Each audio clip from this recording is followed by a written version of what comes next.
In the secluded corner of the majestic Serengeti National Park, where the hills breathe secrets only time remembers and the wind whispers ancient lullabies to the trees, there lived a lion, once a king, now a shadow.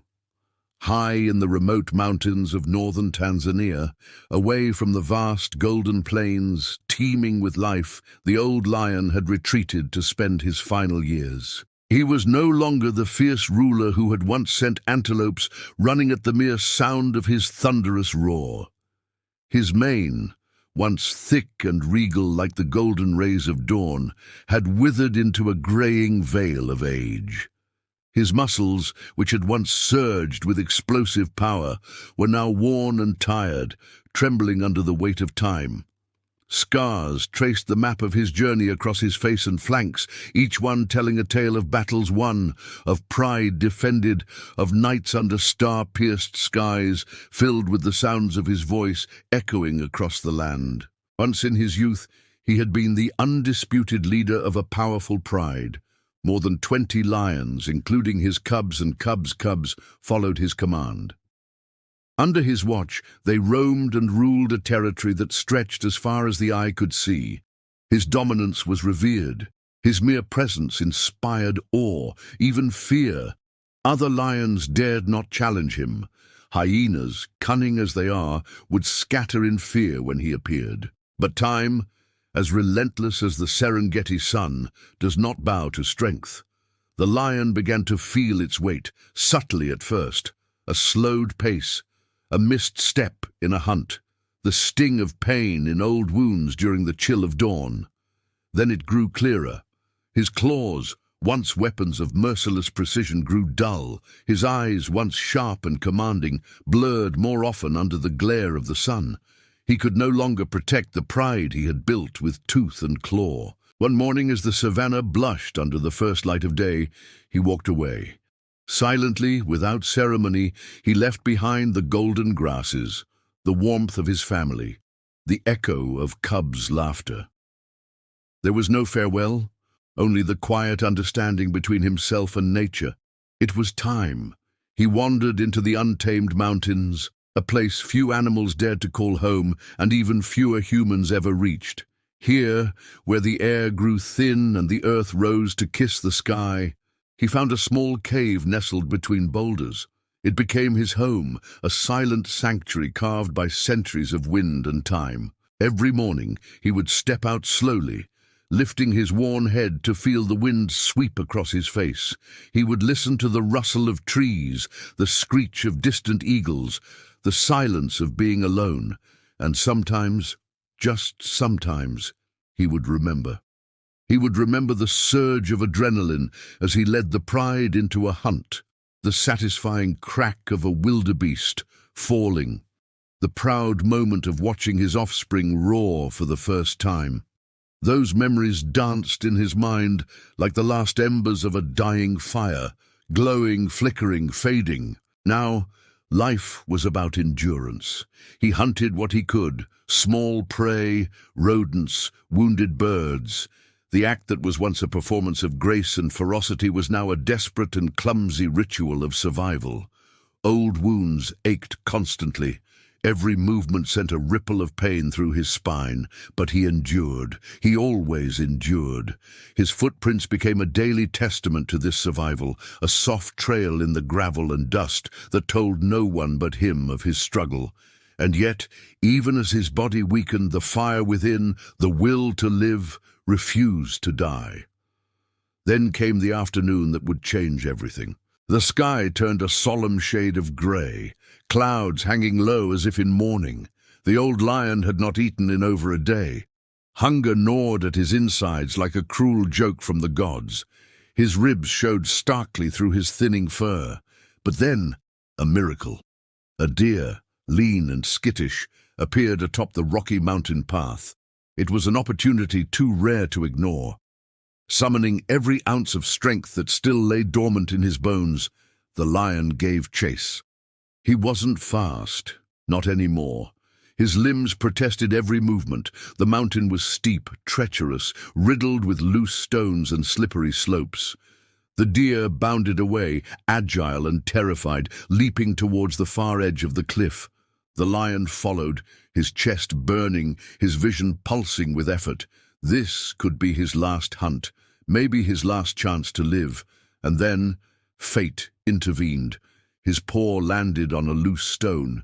In an instant, the ground crumbled beneath him. The world tilted. He fell. His body crashed against the rock face.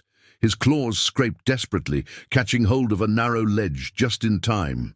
He dangled halfway down the cliff, muscles quaking, claws bleeding. A low roar escaped his throat, a cry of fury, fear, and defiance. The wind roared beneath him, threatening to drag him into the abyss. He clung there. Minutes passed, then hours. His limbs shook violently. The pain was excruciating. But still, he refused to let go. Not yet. Elsewhere, a man named Kamau was driving through the park, heading towards the ranger outpost. Kamau was a man of quiet strength, known among his peers for his deep connection with the wildlife he protected. Born in a village not far from the park's edge, Kamau had grown up watching lions from a distance, learning their ways. He respected them, respected the balance they maintained in nature. That day, as he drove along the gravel road winding through the hills, he heard something, a distant, unfamiliar sound, faint but haunting, a groan, a cry that did not belong to the wind. He stopped the vehicle, stepped out and listened. Silence. Then again, the sound. Guided by instinct and concern, he followed the sound through the thickets, up a ridge, and there he saw it. The lion, dangling off the side of a cliff like a fading ghost. Kamau froze. The sight was both majestic and heartbreaking. The lion's eyes, bloodshot and tired, met his. It didn't snarl, it didn't roar, it simply looked at him. Kamau understood the danger. He knew that lions, especially when injured, could be unpredictable, deadly. But he also knew he couldn't wait. Help was too far. The lion wouldn't last. He approached slowly, speaking in calm, hushed tones, as if comforting a frightened child. "Easy now," he whispered, crouching low. "I'm not here to hurt you." The lion growled low, a sound not of aggression but pain. Its massive head nodded ever so slightly, as if it understood. Kamau, heart pounding, moved closer. The lion's body was trembling with exhaustion, blood trickling from its claws.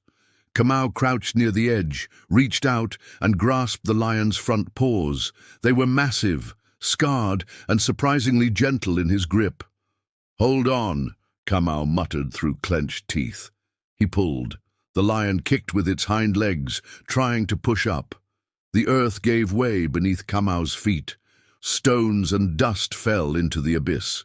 He gritted his teeth, summoning strength he didn't know he had. Little by little, inch by inch, he pulled the lion to safety.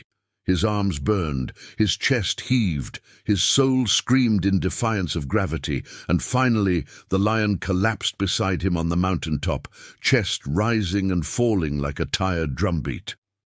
Kamau fell beside him, gasping. He didn't move for a long time.